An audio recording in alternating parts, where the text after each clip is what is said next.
Saan yung isa mong anak? Ah. Oh, kain ka muna dito, bilis. Uy, nasaan? Ayun, nandoon. Oh, ano, ikaw? Pa-baby ka kay tatay. Isa nating kambing at binabantayan siya ng ating mga kapusaan. Ayun, oh, may mga pusang nakabantay. May mga pusang nakabantay. Dito ko muna siya nilagay habang maaga pa at hindi pa mainit.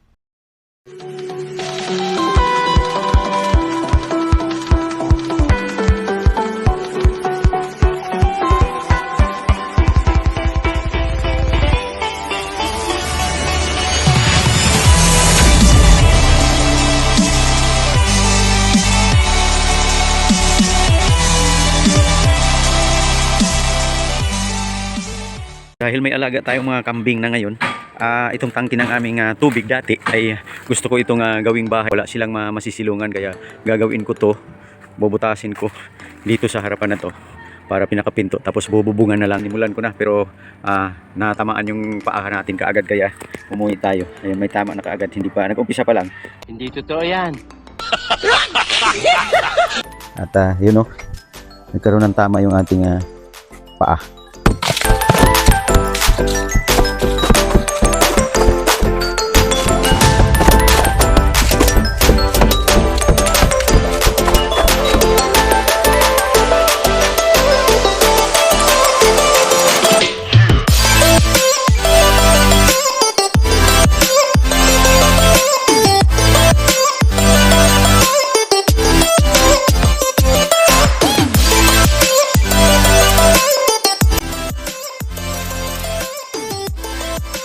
Nabutas na natin, no? Kailangan malinis natin yan para mailipat na natin yung ating mga kambing.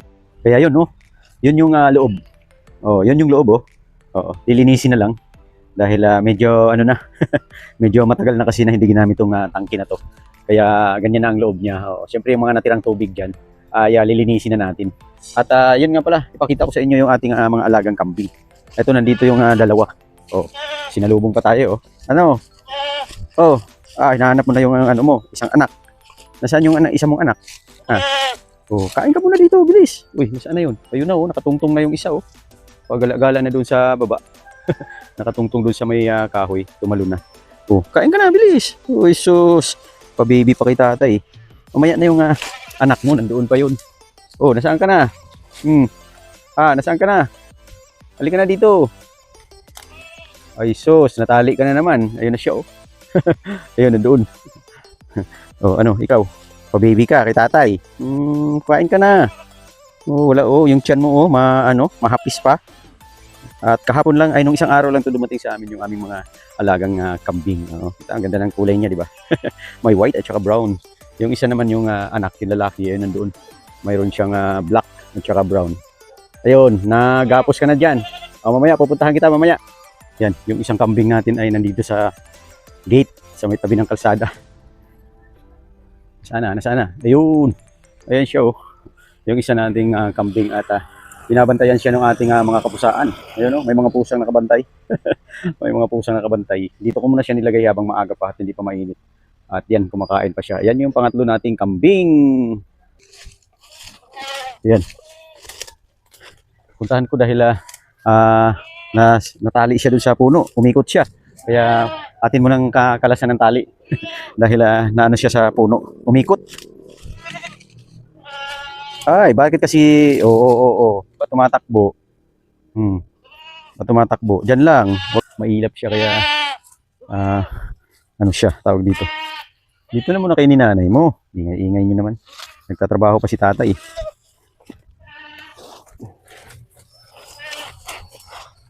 Mahilig kasi silang mahilig silang dito kumain ng mga damo at mahilig silang umakyat ng puno kaya na bibig na ano sa puno.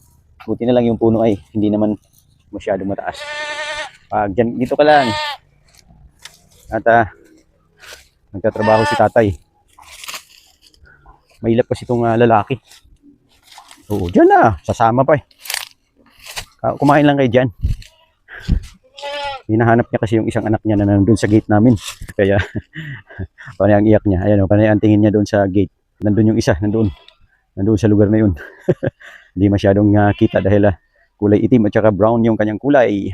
Kunin ko muna yung gamit na nandito ko nilagay. Yung pala at saka Pala at saka baldi. Dahil tatanggalan natin ng lupa ang loob nitong para ay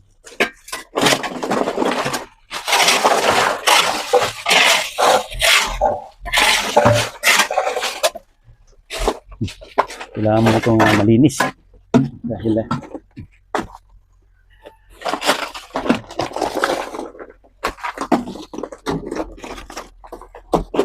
ito yung ating mga tinibag.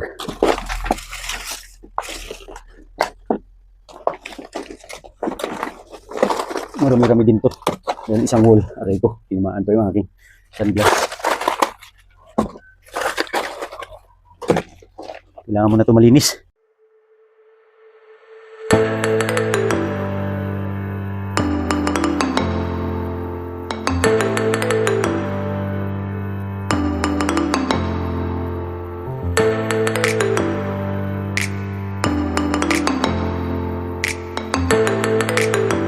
Ayun oh, nalinis na.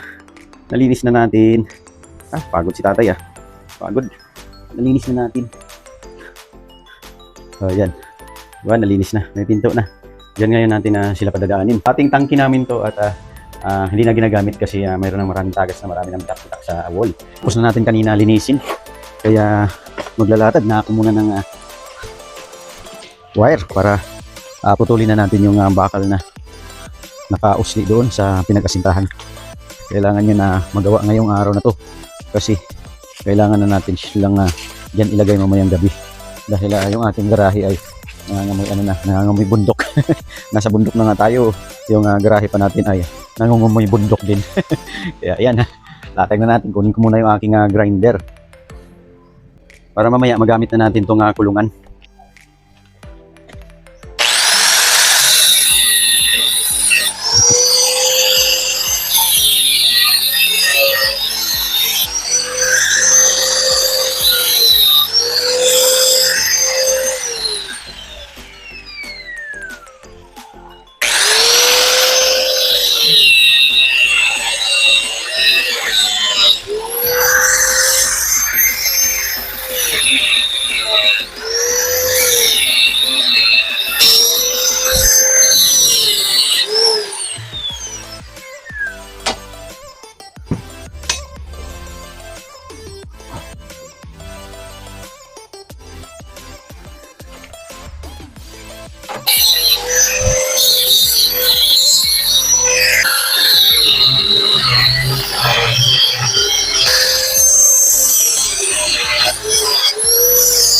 Dahil tapos na, tigpit na natin yung ating gamit. At kukunin na lang natin yung pangtakip muna natin doon pansamantala. At mayroon naman na siyang bubong.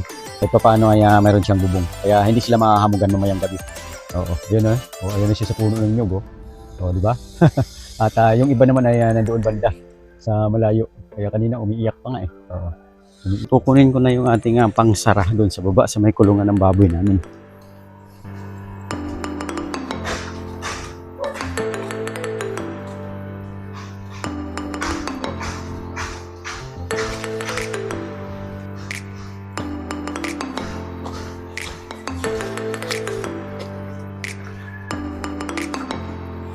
Yun. Yun Oo, tamang-tama, di ba? Tamang-tama yung haba. At dito na sila mamaya. At ayan, mayroon na silang bagong tulugan mamaya. Siguro naman safe na sila at hindi na sila lalamigin. Kaya kung nagustuhan nyo ang aking video, huwag kalimutan mag-like, comment down below, share, strike the notification bell para lagi kayong updated sa aking mga bagong video. At kung hindi ka pa nakapag-subscribe sa aking YouTube channel, subscribe na!